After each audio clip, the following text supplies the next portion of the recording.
When I think of another short but formidable distance that needs to be traveled, I think of a couple hand gestures that I learned while I was in the Middle East. You see, when someone puts a hand out in front of them with their fingers closed like this in the Middle East, that's a blessing. That's how you bless people in the Middle East. Now, the same gesture with the hand out in front with the fingers apart, that's how you curse somebody in the Middle East. If you're from the Middle East right now, you're getting a little worried that I'm standing up here doing that. What's the real difference? Just a few inches. But those are some long inches to travel from being cursed to being blessed. The fingers on the hand, in this case, which are either divided or together, could represent a lot of different things. Muslims, Christians, Jews, divided or together. Theists, deists, atheists, pantheists, Democrats, Republicans, independents, libertarians. There's no shortage of things that divide up the human family. Nationality, race, religion, politics. But the thumb is what distinguishes us from other creatures, most other creatures. The thumb can work with all the fingers of the hand. It's the thumb that can turn in otherwise independent digits that can't really do a whole lot together, although David does a pretty good job up there. Otherwise, independent digits, it's the thumb that turns them into a fully functioning unit. The thumb, in this analogy, is the leaven, the Levites, the levelers of the playing field. As universalists, as inclusionists, as Unitarians, as uniters, we have a special role to be like the opposable thumbs of history and humanity. We have a special role to play in the realization of the ideal of beloved community. We have a special role to play in the building of the kingdom of heaven here on earth. Because in the end, all the things that serve to divide up humanity, curse it. And those that serve to bring humanity together, bless it. We have a special role in human history, you and I, right here in this church, in part because we don't think that we have the one and only right answer for all people in all times.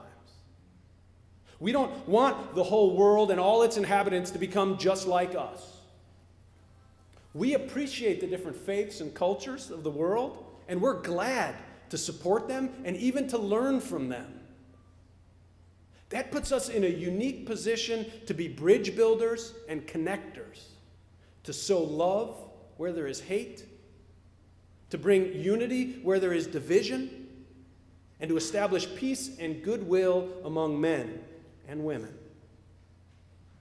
Now, some ideologies believe that the way to unite humanity, the only way to unite humanity, is to get everybody believing alike, thinking alike. That's like trying to turn everybody into an index finger.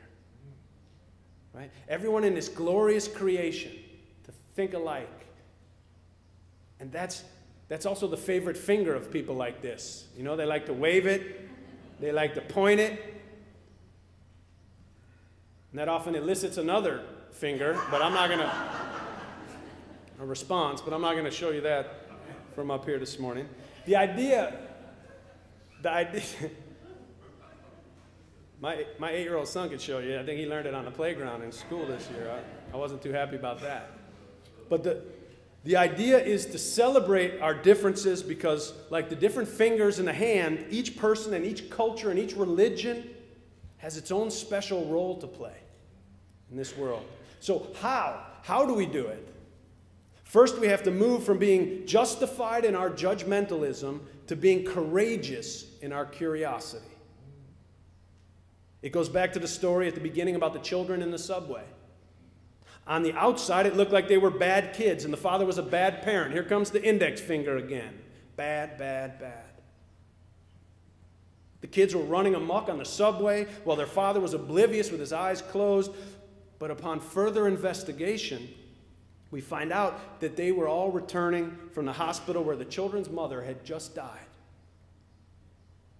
They were exhausted and confused and didn't know what to think or what to do. The real story exposed everyone in that subway to their common humanity. Any one of us could be in that situation, and no one of us would really know what to do. What it means for us is that we need to catch ourselves when we begin to judge others and see how it cuts us off from them, and even more so, how it cuts us off from our own humanity.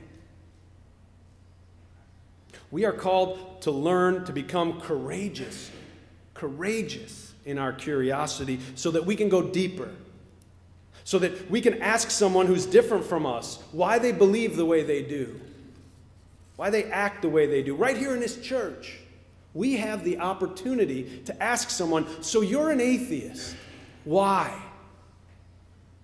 And to really pay attention to the answer, knowing that there's a story in there that will likely connect us to the person's humanity and also to our own.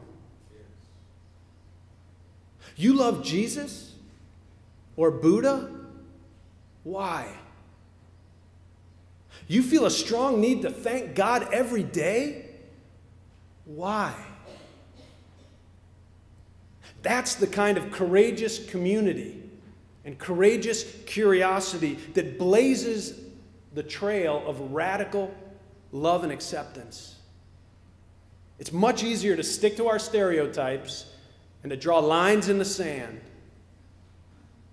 Part of the demand that is placed upon us by this faith is to be curious and courageous.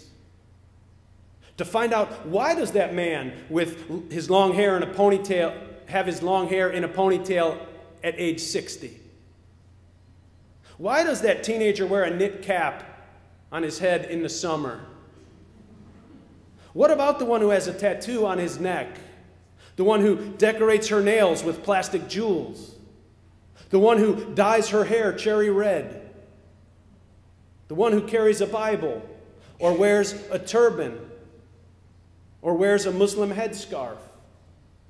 How about the one who crosses himself before crossing the street? Or the one who has that offensive bumper sticker on his car? Who eats vegan or wears sunglasses inside? The one who wears rings on her thumbs or a cross on her neck? The one who doesn't look you in the eyes? Or the one who stares too long and doesn't seem to know when to avert his gaze?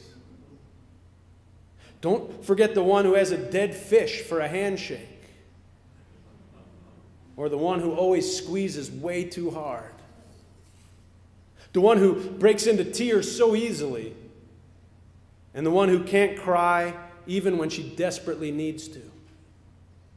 The one who says, "I love you," after having just met you a few minutes ago. And the one who can't say "I love you," even to his own family. The one who thinks she has all the answers, and the one who thinks there are no answers, only questions. This world, this church, your family, all of our families are filled with all kinds of people. We can choose to judge and create distance, or we can become curious and find ways to unite people with our love and our common humanity.